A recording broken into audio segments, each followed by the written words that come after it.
Всем привет, приветствую на канале. Сегодня мне написал один из подписчиков о том, что после отключения клеммы аккумулятора у него пропало скрытое меню. Точнее, пропал доступ к скрытому меню.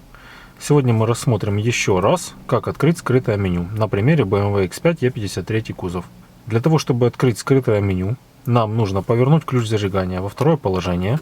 У нас загорается панель. Далее нам необходимо удержать правую кнопку на щитке приборов. Нажимаем, удерживаем.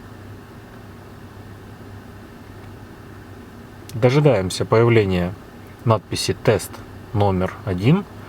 После появления надписи на панели приборов выбираем правой кнопкой пункт 19 и подтверждаем нажатием левой кнопки на панели приборов. Видим надпись «Log On». Далее нажимаем левую кнопку и вводим последние 5 символов нашего номера кузова. И левой кнопкой выбираем цифру 17, поскольку при сложении цифр моего VIN номера получилась эта цифра. И подтверждаем правой кнопкой.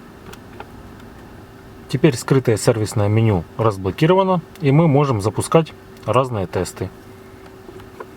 Допустим, тест приборной панели. В скрытом меню доступны следующие функции: информация об автомобиле, тест панели приборов, информация о сервисе, расходе топлива, среднем расходе топлива, информации о баке, температуре, информация об оборотах двигателя. Также можно сделать тест гонга бортового компьютера, контроль ошибок памяти и посмотреть коррекцию показаний расхода топлива. Ссылку на полное видео о скрытом меню оставлю вверху во всплывающем окне и под видео в описании. Переходите по ссылочке, смотрите видео.